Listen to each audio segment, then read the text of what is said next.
এই জন্য আমরা মাঝে মাঝে বলি যে আমেরিকা হলো গ্যারাজ থেকে সৃষ্টি অর্থনীতি, যেখানে গাড়ি রাখে ওখানে। কিন্তু আসলে এটা কঠিন বাস্তবতা, অনেক বেকারত্ব এবং সরকারি চাকরির প্রতি যে একটা দুর্মর মোহ।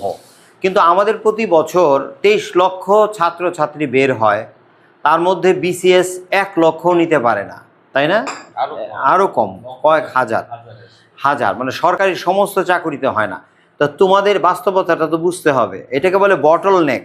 তোমরা অনেকগুলো আসছো, বটল নেক মানে একটা বোতলের দেখবা এই দিক দিয়ে পানিটা এসে এখানে আটকে যায়, বটল নেক মানে একটা লিমিটেশন আছে।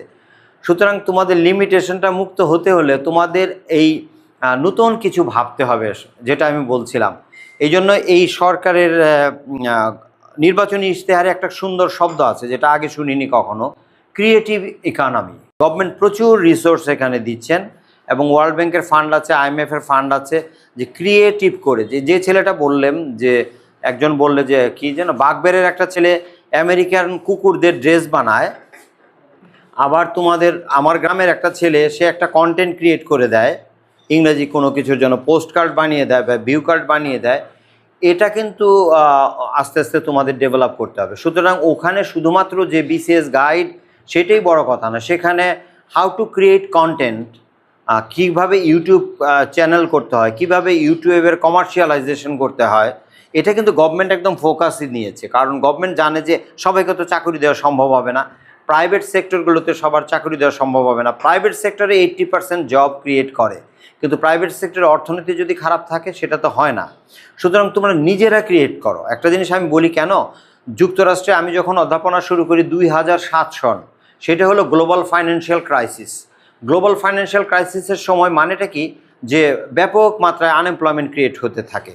তখন আমি পড়াই ওদেরকে ফাইন্যান্স পড়াতে গিয়ে আমি আমার কন্টেন্টগুলো চেঞ্জ করে ফেলি এই অর্থে যে ফাইন্যান্স পাশ করে যে ব্যাংকে গিয়ে ফাইন্যান্সের অফিসার হবে সে তো পাবে না, কারণ ব্যাংক তো চাকরি নিচ্ছে না। ব্যাংক তো হাজার হাজার চাকরি মানে ট্রিম করে দিচ্ছে, শেড করে দিচ্ছে, ওখানে ফেলে দিচ্ছে, কেটে দিচ্ছে।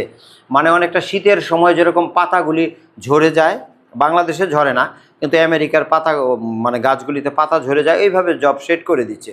তাহলে তো হবে না। তখন আমি তাদেরকে একটা কিছু মানে এই ক্রিয়েটিভ ফাইন্যান্স মানে ব্যালেন্স শিটটা বুঝতে পারবে কিনা, ইনকাম স্টেটমেন্ট বুঝতে পারবে কিনা, এবং সেলফ বিজনেস যেটাকে বলে self employment, start up business. এরপর ওই ক্রাইসিসের পরে আমেরিকাতে একটা বিষয় খুব পপুলার হয়েছে, এটাকে বলে স্টার্ট আপস। মানে কয়েকজন মিলে টিলে তোমরা স্টার্ট আপ, পৃথিবীটাই স্টার্ট আপের, এবং স্টার্ট আপটাই সবচেয়ে বড় হয়। যেমন ধরো বিল গেটস একজন হার্ভার্ডের ড্রপ আউট, তিনি তার কারখানাটা শুরু করেছিলেন গ্যারাজে, তার গ্যারাজে কম্পিউটার দিয়ে প্রথম শুরু করেছিলেন আরেকজন বন্ধুর সাথে।